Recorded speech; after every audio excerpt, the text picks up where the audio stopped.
in marriage, you better look for a girl that loves Jesus Christ of Nazareth. You know why, my son? Because when you find a God-fearing woman, never be afraid of her, because the Lord who is in her will never teach her to be nasty to you. So the man should not look mainly for the external looks. Son, my son, oh, Bishop, look at this gazelle. Man, I hit the jackpot.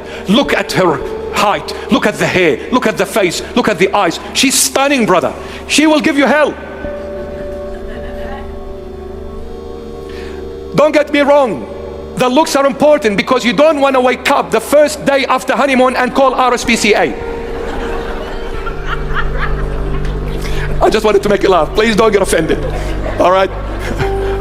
Currently I have one eye until the Lord gives me the other one, but I still have the red belt in karate, so don't come. You know why I said that? Because, my son, this will be the first time you will see her without makeup.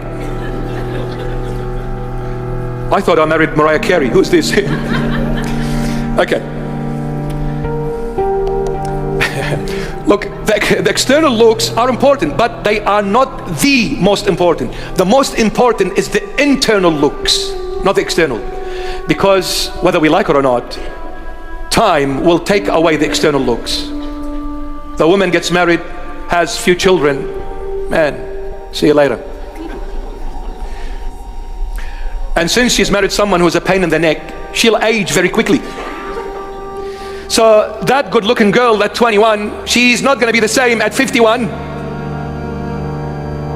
So the external looks are important, but the most important of all is the heart.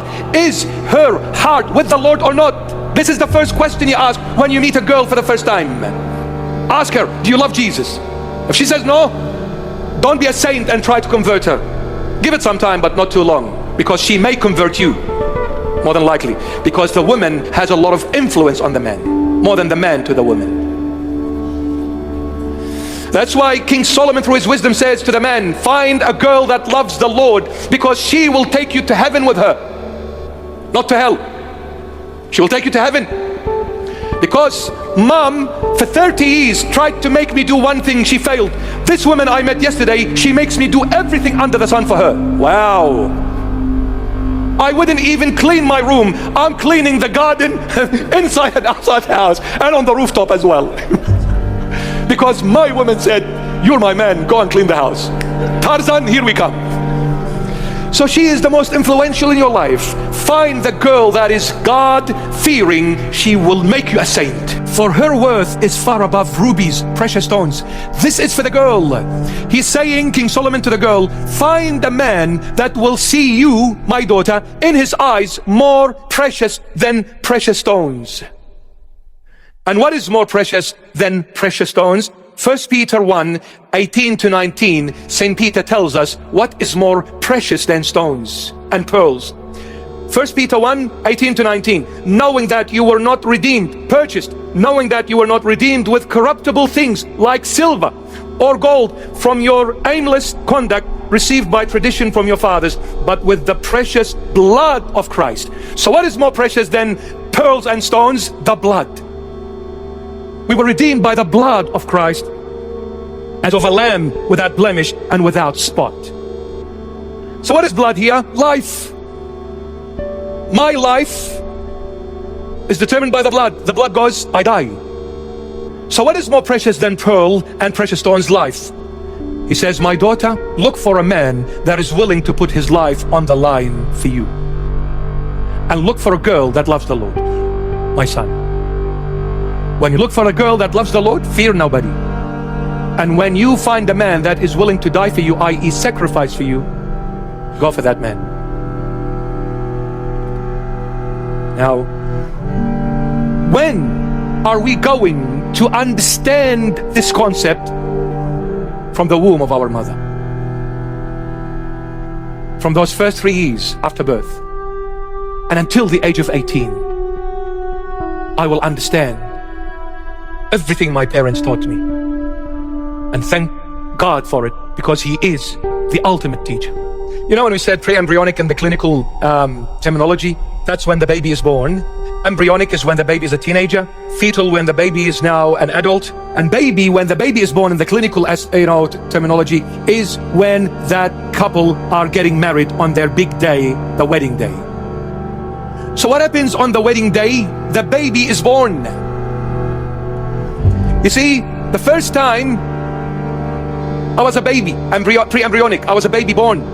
Parents taught me to be nice, to be kind, to be helping, to be this, to be that, all the beautiful things I was taught. When I grew and I became a teenager, I started fathoming what my parents have taught me all these years. And when I became more mature and adult, I started looking for a partner in marriage. When I looked for a partner in marriage, whatever I was taught, I looked in that girl or for that man.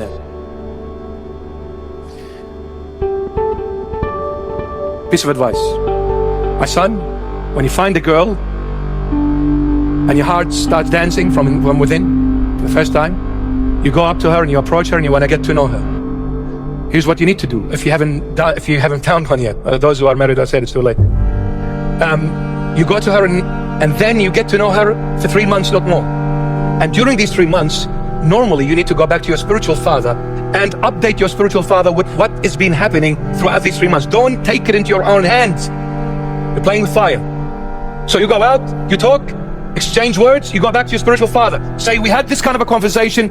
This is what I said, this is what she said. Or this is what I said and this is what he said. What do you say, father? Okay, continue, it's okay. 3 months, you should be able to make a very clear decision whether you continue with the relationship or walk away.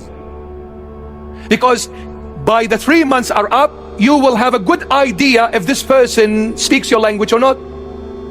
You will know them. You will know them. The way you talk and the way they respond, you know. If you're a church person and all they talk about worldly, what are you doing? You're in a very wrong relationship. You are there just for the looks. What looks? We need to be wise. Wise. So after 3 months, you decide, shall I continue, give it more chance or not? If you say yes, you should be married maximum within 18 months, year and a half. You should be married.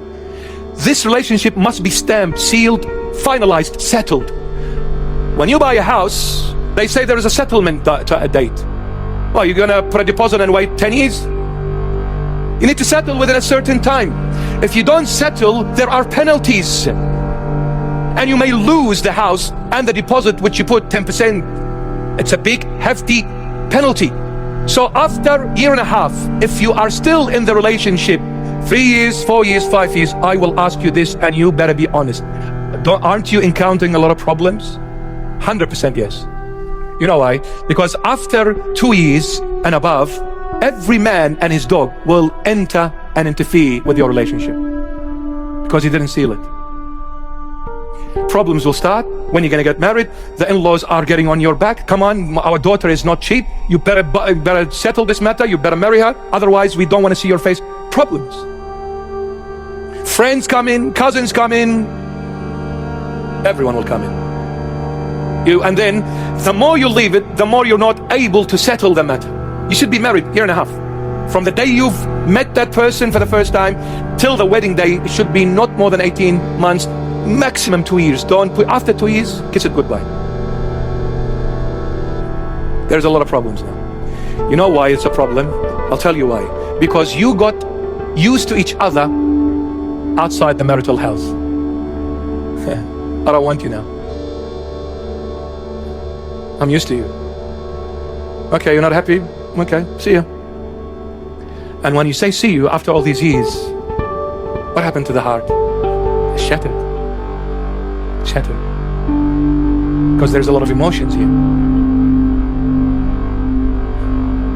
The deposit is lost. The matter was never settled. So you need to settle. You can't just say, oh, I don't know, look, I'll give it another chance. I'll give it another. It's been 5 years. What other chance? Like this man, young man, he went to the priest. He said, Father, yes, son, I've known this girl for the past 4 years. And I don't know, Father, tell me, shall I marry her or not? The father kicked him so hard in the back side and he said, get out of my office. I'm not the one who's marrying her, it's you. Why are you asking me after 4 years? Get out of my room. What do you mean, Father, shall I marry her? You've been going out with her for 4 years and you can't decide. Now you're telling me to decide for you? You don't want to marry her? Don't. You want to marry her? Go. But don't ask me after 4 years. You should have come from day one. See, in the good olden days, when they wanted to go and ask for a hand of a girl for their son, the parents, they will ask two things, or two questions. One, who are the parents? Two, who are the friends? One, who are the parents? Two, who are the friends? Because when you find out who the parents are, find out who the friends are, because maybe the parents are good, but as that person grew older and mixed with people and made friends for themselves, those friends influenced that person and took them the wrong way. When you find who the friends are, you will know exactly what kind of a person you're asking for their hand. You'll know exactly. Because you know why? Friendship is chosen using the head. Relationship in marriage is chosen using the heart, not the head. The first healthiest step to a partner in marriage, your heart must choose that partner, not your head. If you choose your partner in marriage using your head, you will live very tired for the rest of your life in that relationship. But if your heart chooses them, no, you'll live happy. Because for a marital relationship, it takes the heart to make it happen, then the head. But friendship, you never use the head. Why? Because you never use the heart, in friendship. Because you need to choose your friend with your head. Unless their way of thinking is like or similar to your way of thinking, you can never be friends. You can never be friends. The reason why they are friends, because you think alike, not you feel alike. You think alike. That's why you are friends. So friendship requires the intellect. Relationships in marriage requires the heart first, then the head. And this is why after marriage, prior to marriage, the head is asleep, the heart is awake. So prior to marriage, all the words that come out of you, my son, is you've surpassed Romeo. Hello, my love. Hello, my darling. What's happening, baby? Every day you call her one name. One day she is your sunshine, the other she is your flower, the other she is your rosella, your gazelle, your honey, your sugar bun, your babe, your everything. After marriage, what? Whatever. I've been married to you for a long time. So we need to use the heart first in that relationship, then use the head.